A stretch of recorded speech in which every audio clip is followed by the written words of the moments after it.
So one of my subscribers, Triple J, I'm assuming this is a brother, but I'm not sure because it just says Triple J. Anyway, he said there were multiple messages, but this one in particular, I just kind of want to focus in here. He says the 8th day, likely October 8th, if this year will mark the year of Jubilee. I think he means in this year will mark the year of Jubilee. You're getting close, but revelation comes from Yahweh. It is a guarantee that the message in Haggai, chapter 2, verses 1 through 9, comes on the 7th day. So in the very last video, if you haven't seen it already, I talk about the Feast of Trumpets, and that the 7th day was the day that Jesus was brought to the temple by his mother, because his mother came to give an offering, right? Because to be cleansed from the birth of a male child. That's supposed to happen on the 7th day, according to scriptures. And then the 8th day was the circumcision. And I compared that to circumcising our hearts, right? And that this is significant because the very next week, the very next Sabbath in October is an annular eclipse that's also going to go across the entire United States. And I think it's an important eclipse, and that it also has meaning. So go back and watch that video, because it's an hour long and there's a lot there. But so I just want to give you the context that this is what he's talking about by the 7th day. He's talking about the 7th day of the Feast of Tabernacles. I believe it will be this year. Okay, so he's talking about the Jubilee. Therefore, the events of Haggai 2, 21 through 23 must occur first. Okay, so this is what, and this in multiple messages, he mentions Haggai. Now, Haggai is not, I've read Haggai, but I've not really spent a lot of time looking at Haggai. And it's probably been a few years since I read it the last time. So I just thought, you know what? I feel inspired to focus in on Haggai. So that's what we're going to start doing. But now he talks about Haggai 2, but I like to start from the beginning. And it's only, I think, 3 chapters. Let's take a look. It's not very long. No, it's 2 chapters. So as short as it is, we'll just start with Haggai 1. And this is really interesting because it starts out the command to build Yahweh's house. And if you remember, hang on a sec. One of the books that I've spent some time in recently, and I've done a couple of videos on, is the book of Zechariah. And in Zechariah chapter 3, you have the vision of the high priest. Okay, this is Joshua the high priest in this case. And it says, interestingly enough, so I'll just give you a quick overview. So Joshua is taken up to the throne of God. Satan is there as the accuser of the brethren.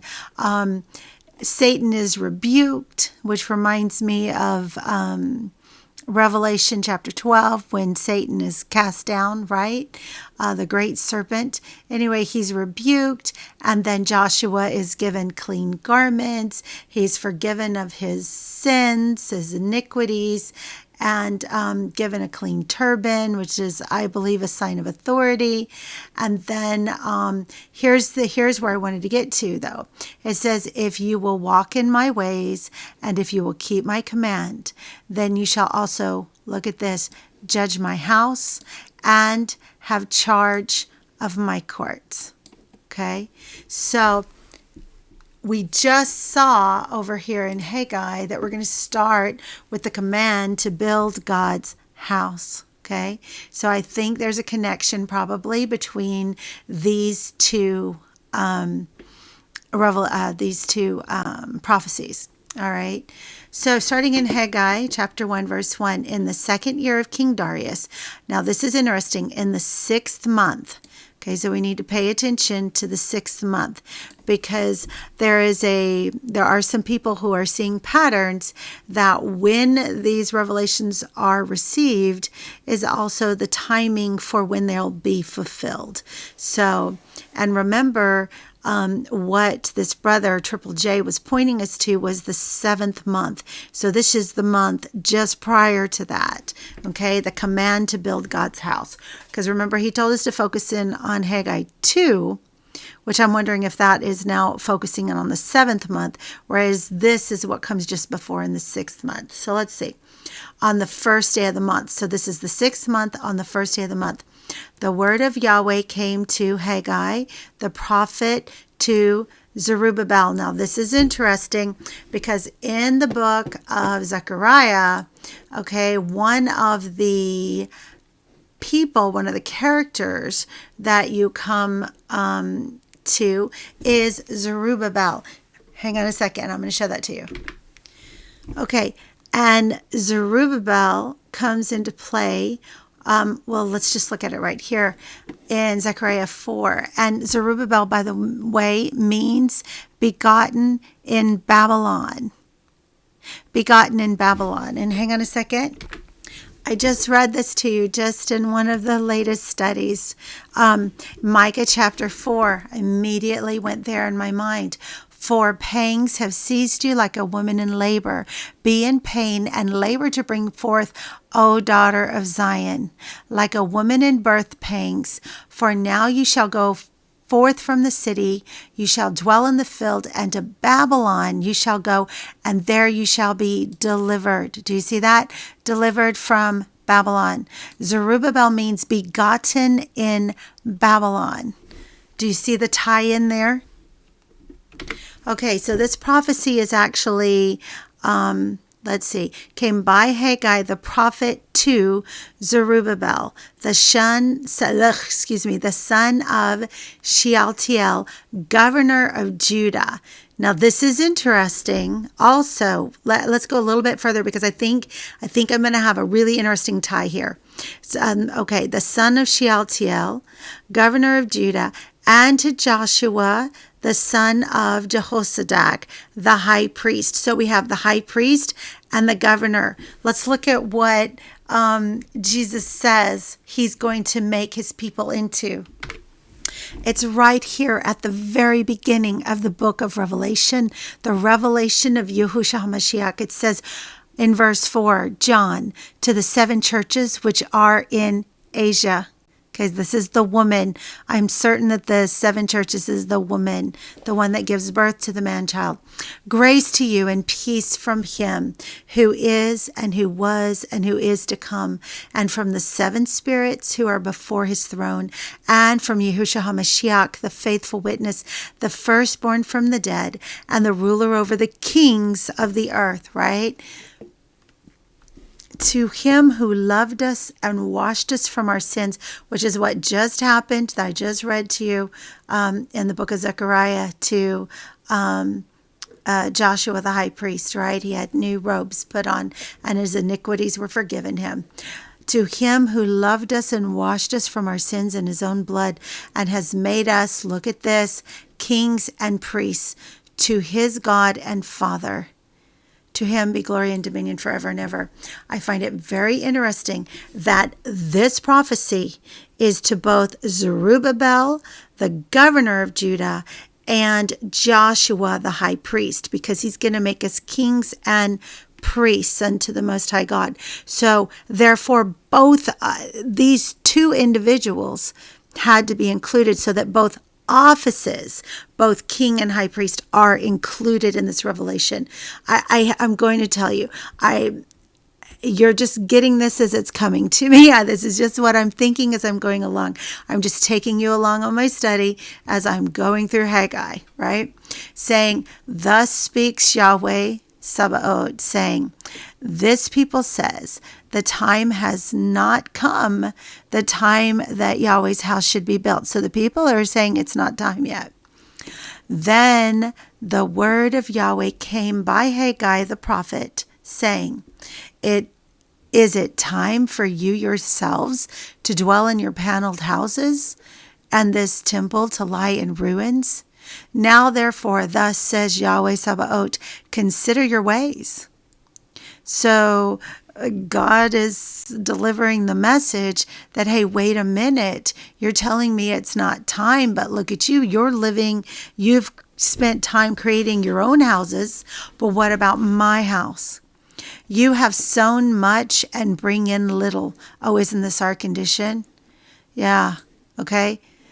You eat, but do not have enough. You drink, but you are not filled with drink. Especially when we're talking about spiritual drink, right? And spiritual food.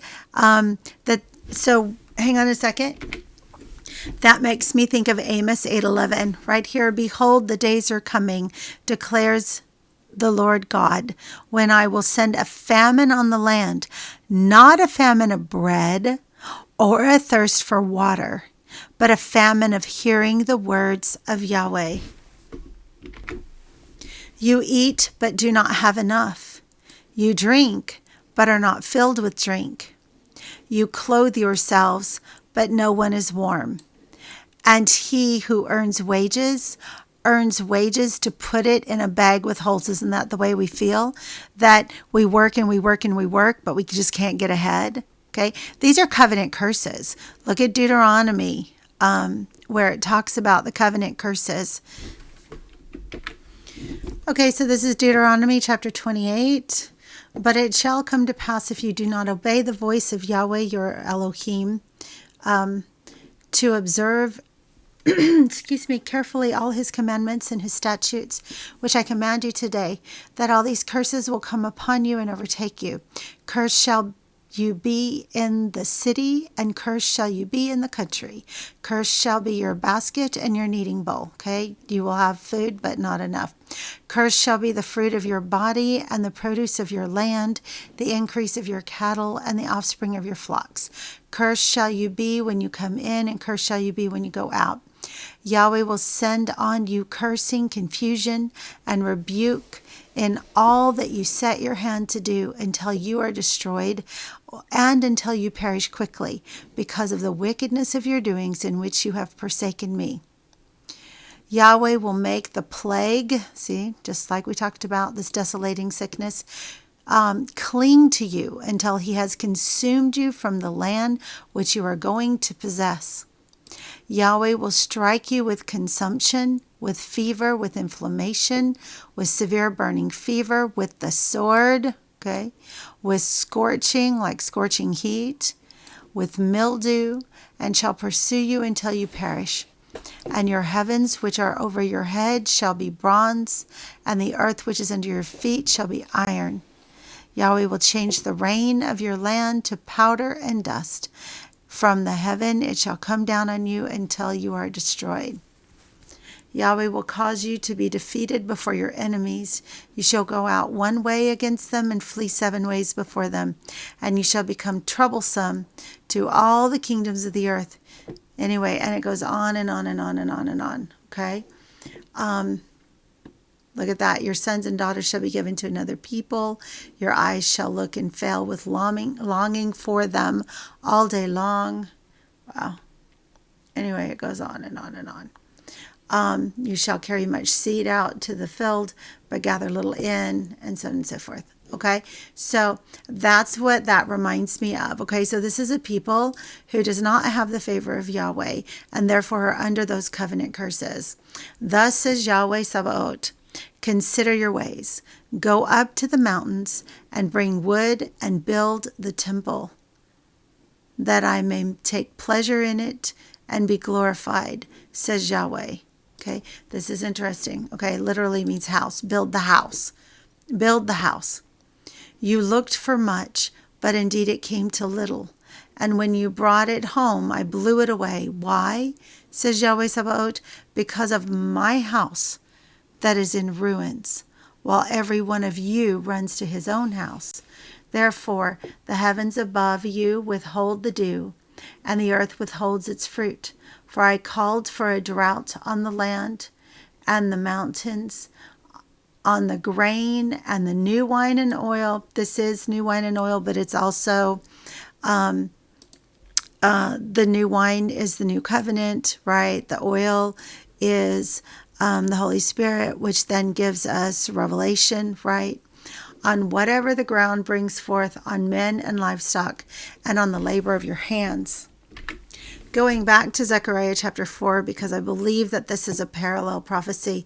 So he answered and said to me, this is the word of Yahweh to Zerubbabel. Remember those that Zerubbabel means begotten in Babylon.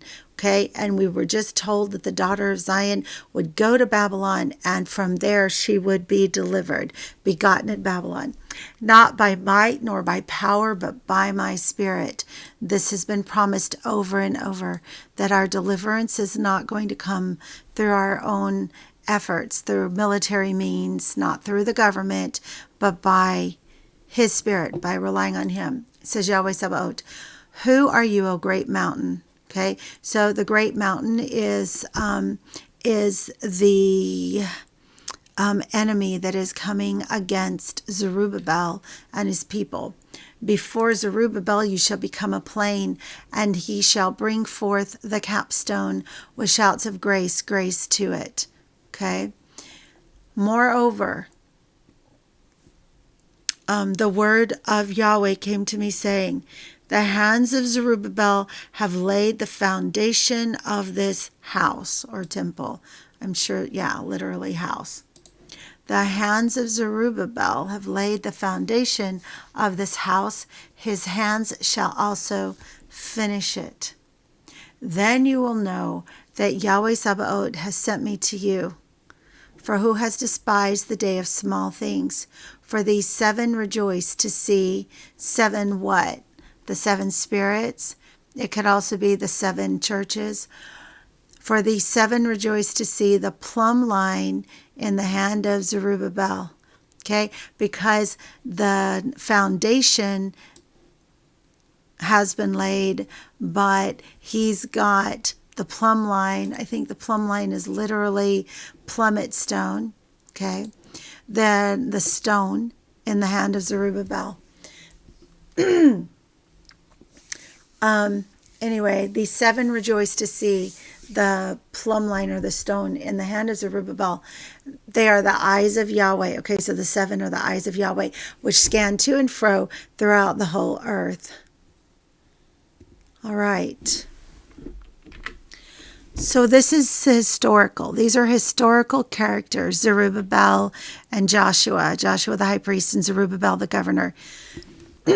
They actually were the ones who led the restoration of the temple that Yahushua Mashiach Jesus was brought to as a baby, that we were just discussing about the Feast of Trumpets, that his mother came to on the seventh day to make an offering to finish the cleansing process after giving birth to his son, and then on the eighth day where he was circumcised. So this happened historically.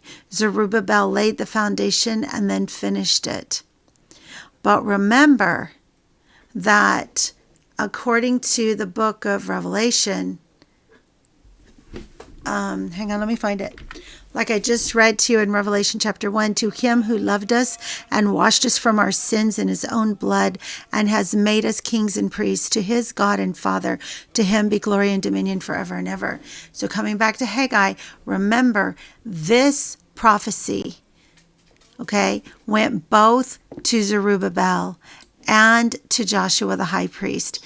And I think the reason why that is that in the latter days, the fulfilling of the second fulfillment of this prophecy, which is the creation of God's house. I mean, I'm just telling you what's coming to me right now as I'm reading.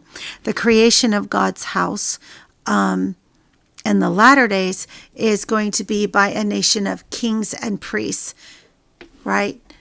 Okay. So let's just keep going. We were in verse 12. Then Zerubbabel, the son of Shealtiel, and Joshua, the son of Jehozadak, the high priest, with all the remnant, Okay, we've been talking a lot about the remnant. The daughter of Zion is going to be left as a very small remnant. That is Isaiah chapter 1. And this daughter of Zion is the one we were just reading about. So I'm back in Micah 4 again. I'm in verse 6. In that day, says Yahweh, I will assemble the lame. Remember in Isaiah chapter 1. Actually, I'll just read it to you. This is the way the daughter of Zion is described in Isaiah chapter 1, starting in verse 5. The whole head is sick and the whole heart faints. From the sole of the foot even to the head, there's no soundness in it, but wounds and bruises and putrefying sores. They've not been closed or bound up or soothed with ointment. So there we are. I will assemble the lame, the remnant that is full of putrefying sores, right? The lame. I will gather the outcast and those whom I have afflicted. I will make the lame a remnant. Remnant. That's who we were just talking about. Okay. Coming down a little further. So Yahweh will reign over them. Where? In Mount Zion. Okay. On his holy mountain. This is his house. From now on, even forever. And you, O tower of the flock, the stronghold of what? The daughter of Zion. To you shall it come, even the former dominion shall come. Remember, because this is a God. It said that Jesus would make us kings and priests, right? Even the former dominion shall come, the kingdom of the daughter of Jerusalem. And the tower that we just read about, the actual word is Migdal Eder, which means flock tower. Okay, the tower of the flock. So coming back to Haggai, I'm sorry, it takes me a long time to read even one chapter because you can see as things pop into my head, I've got to go see, is there a connection there? Is there a connection here? How is this going to make the understanding a little deeper?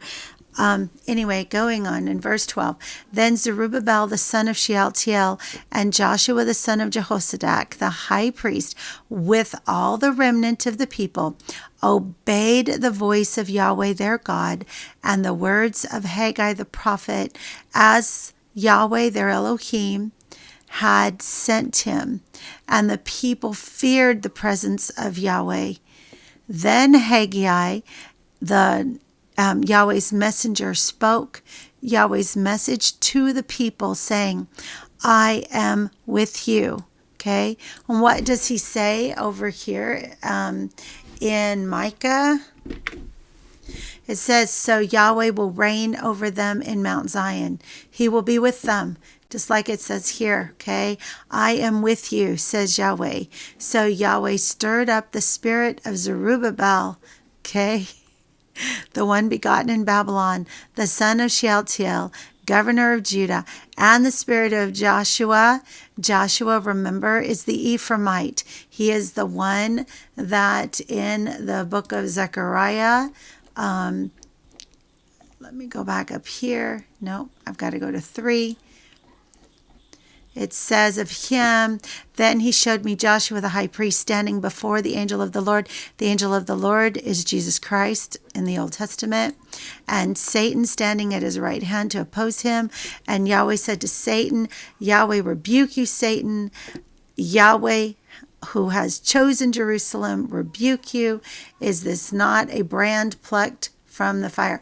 A firebrand, interestingly enough, is a piece of wood that is plucked from the fire and is used to set on fire, to start another fire. Okay, so this just beautifully represents this first group that is being called out, whatever you want to call them. There's so many different names, because that's their job. It's to be the city set on a hill, right? Mount Zion, to light a fire through the world, right? So anyway, now Joshua was clothed with filthy garments and was standing before the angel. Jesus Christ is the angel here. Then he answered and spoke to those who stood before him, saying, take away the filthy garments from him. And to him he said, see, I have removed your iniquity from you. That's why we know it's Yahushua Mashiach, it's Jesus Christ, because only he can remove iniquity. And I will clothe you with rich robes, right? Put a turban on his head, and then gives him command of the house. Gives him command of the house and the courts. Okay? All right? I'm bringing forth my servant, the branch. Right? All right. So let's keep going. And look at this. Everyone will invite his neighbor in that day under his vine and under his fig tree. I believe that the vine represents Judah and the fig tree represents Joseph or Ephraim, the two sticks that are coming back together. This is just so beautiful. It just seems to, the whole story just keeps, excuse me, I can't talk, seeming to weave itself together constantly, right? Anyway, it says, and the spirit of Joshua, the son of Jehozadak, the high priest, and the spirit of all the remnant, there's that remnant of the people, and they came and worked on the house of Yahweh Sabaoth, their God, on what? The 24th day of the 6th month in the 2nd year of King Darius. So they received this, okay, so Haggai received this message on the first day of the 6th month, but they began the work on the temple or on the house on the 24th day of the 6th month. So that would be just 6 days basically before the 7th month, the blowing of the trumpet. Isn't this interesting? It's already after 10, so we'll see how far I can get on this next chapter. I'd like to get through it if I can, so we'll see how this goes.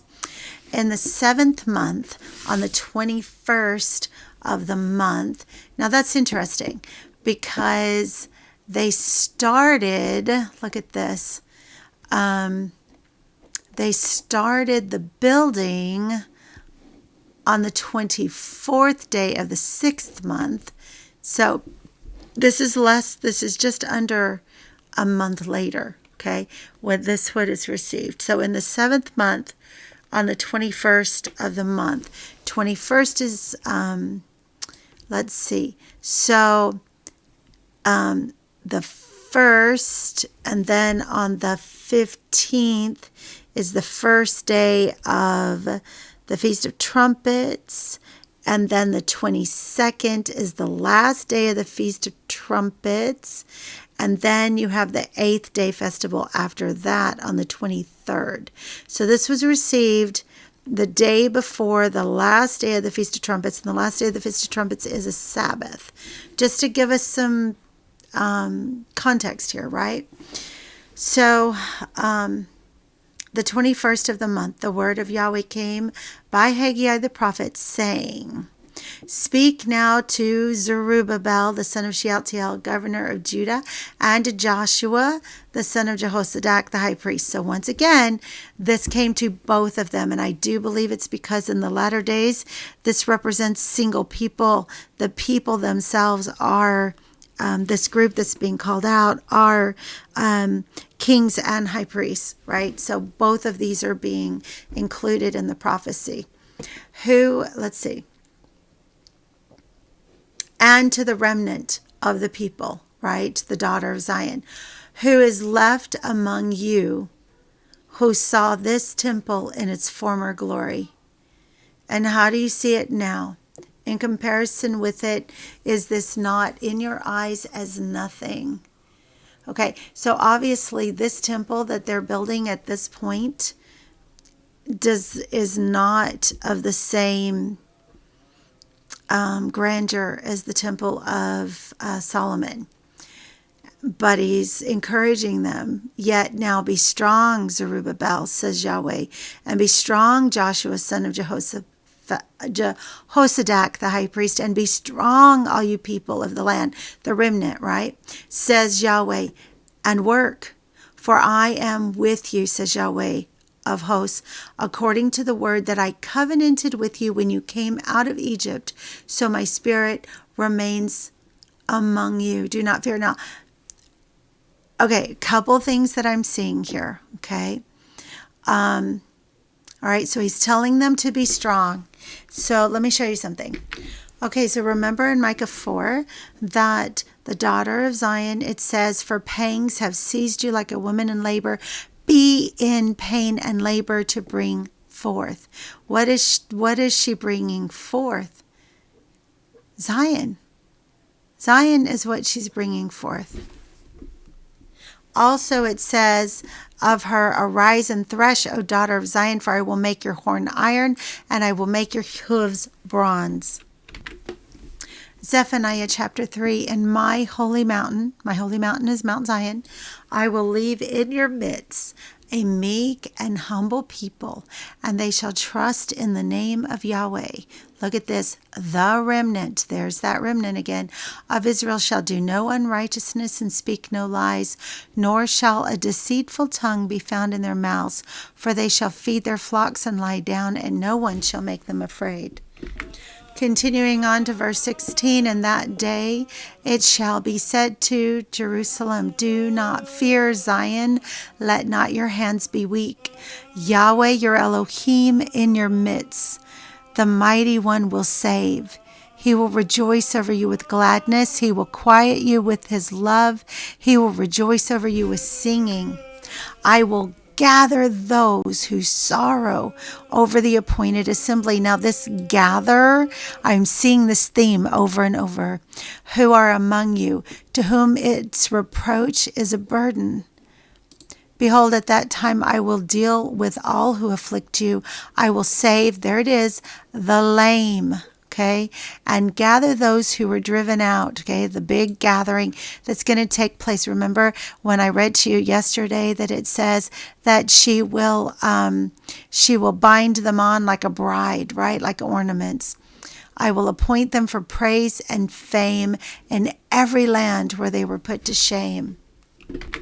Going back to Zephaniah 2, gather yourselves together.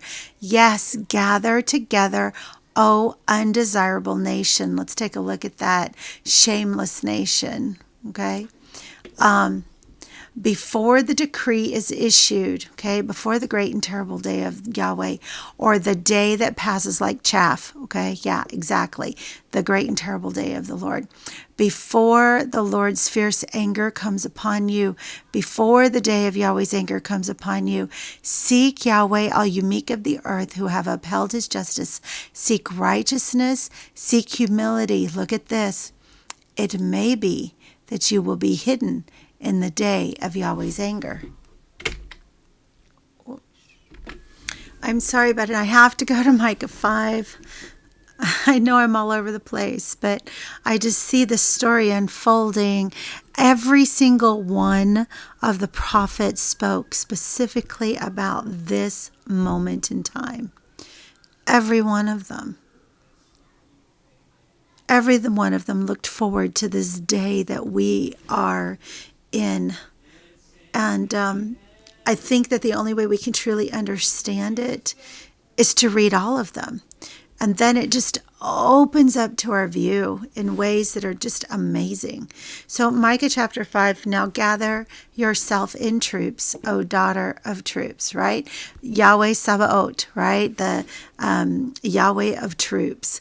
Now gather yourself in troops, O daughter of troops. He has laid siege against us, right? They're going to be like a cottage in a melon field. Hang on, I'll pull that up. It's right here because I already had it up, right? Your country is desolate. Your cities are burned with fire. Strangers devour your land in your presence, and it is desolate as overthrown by strangers.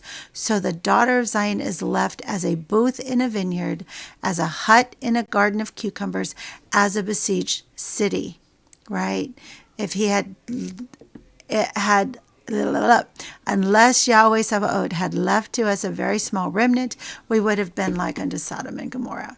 Okay, so these are the people we're talking about. He has laid siege against us, right? A city under siege. That's what we just saw. They will strike the judge of Israel with a rod on the cheek. Okay. But you, Bethlehem Ephratah, though you are little among the thousands of Judah. Now, this is interesting. Bethlehem Ephratah. Okay, the house of bread, and then Ephratah, Ephraim. Okay, do you see that?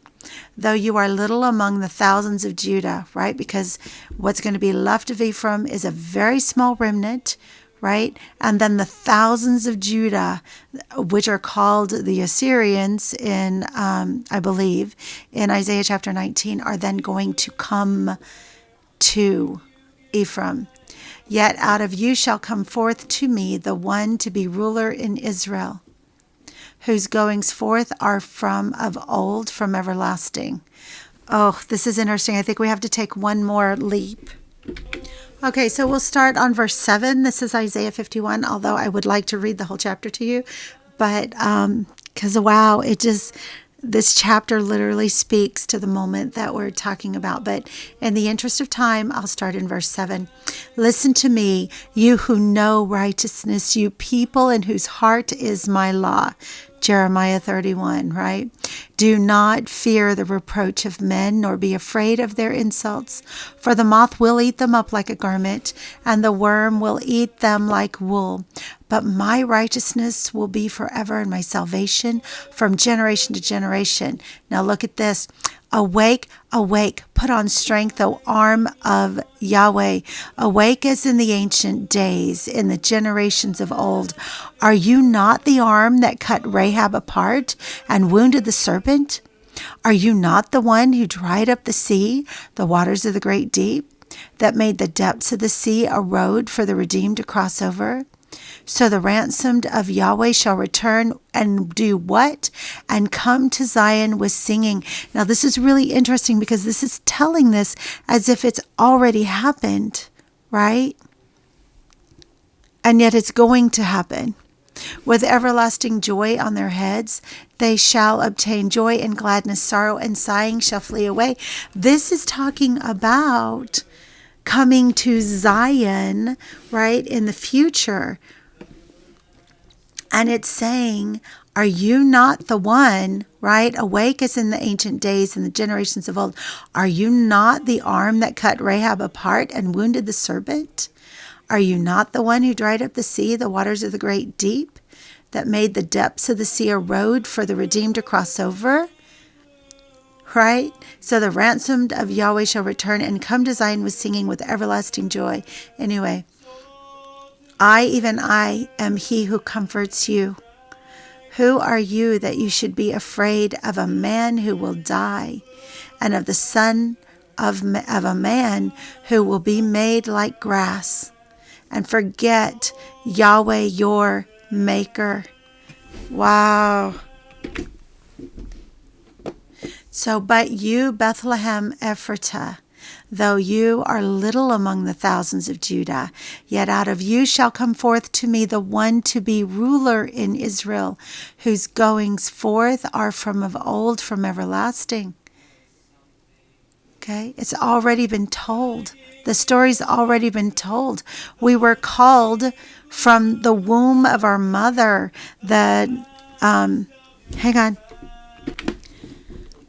Isaiah 49, the servant. Listen, O coastlands, to me, and take heed, you peoples from afar. Yahweh has called me from the womb. Okay, so born to do this job. From the matrix of my mother, he has made mention of my name, and he has made my mouth like a sharp sword in the shadow of his hand, right? Those who are hidden in the shadow of his hand, that is Psalms 91. He has hidden me and made me a polished shaft, okay, polished silver. In his quiver he has hidden me. And he said to me, you are my servant, O Israel, in whom I will be glorified. Okay, let's see if I can get done here. The one to be ruler in Israel, whose goings forth are from of old, from everlasting. Therefore he shall give them up until the time that she who is in labor has given birth. All right, there's that theme. The daughter of Zion, be in labor.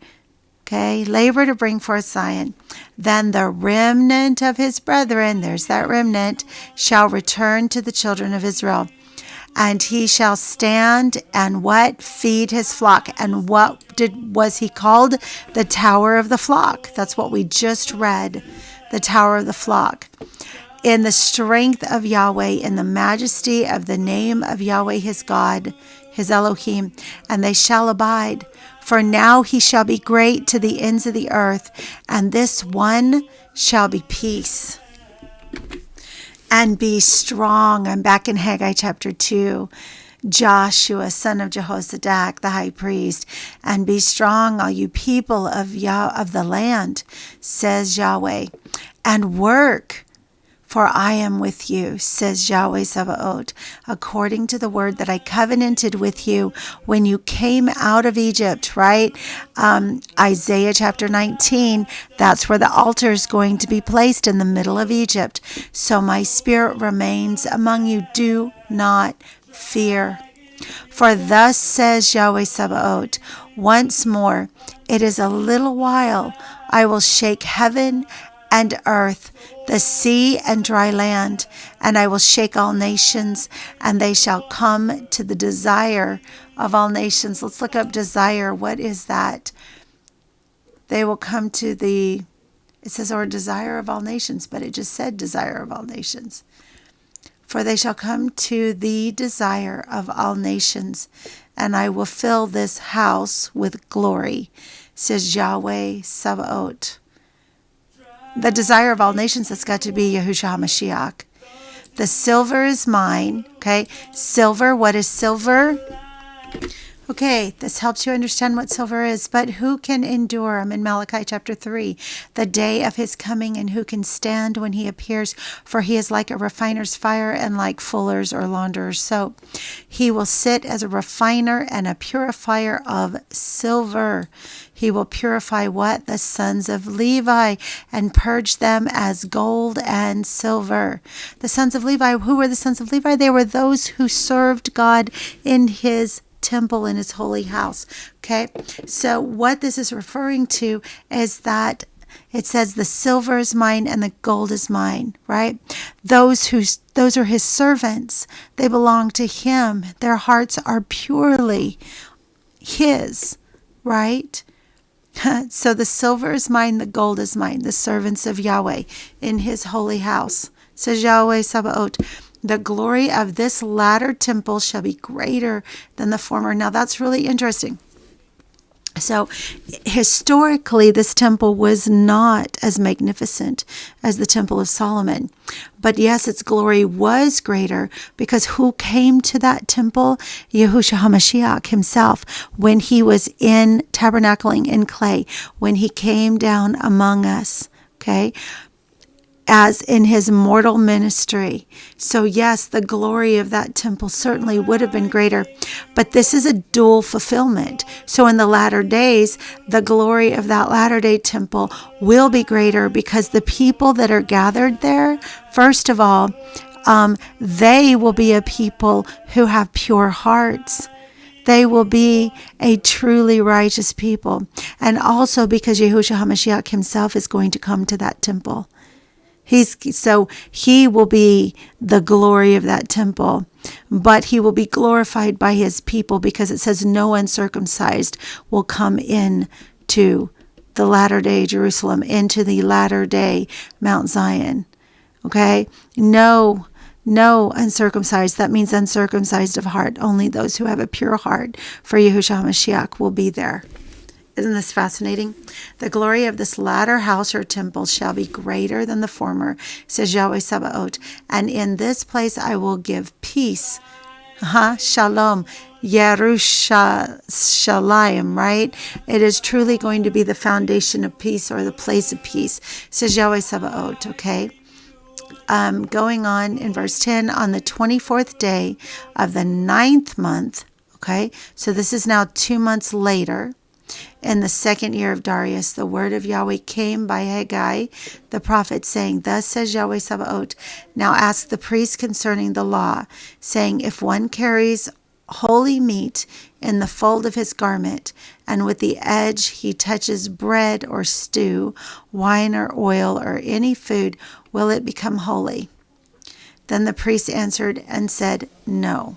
Okay, so if he has holy meat in his garments, and he touches these other food items, do those other food items then also become holy? The answer is no. And Haggai said, if one who is unclean because of a dead body touches any of these, will it be unclean? So the priest answered and said, it shall be unclean. Then Haggai answered and said, so is this people, and so is this nation before me, says Yahweh, and so is every work of their hands, and what they offer there is unclean. I want to remind you that when, who was it? I don't remember who it was. Okay, so it doesn't say who it is. I'm in Luke 9:60, but Jesus told him, let the dead bury their own dead, or let the dead bury the dead. You, however, go and proclaim the kingdom of God, right? Because the man had asked first to go and bury his father.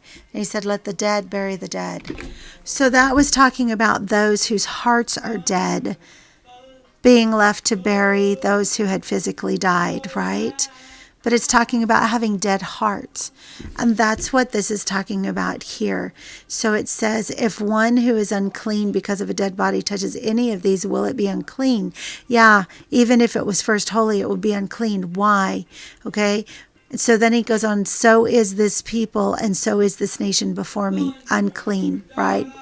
And so is every work of their hands, and what they offer there is unclean, because their hearts are dead, okay?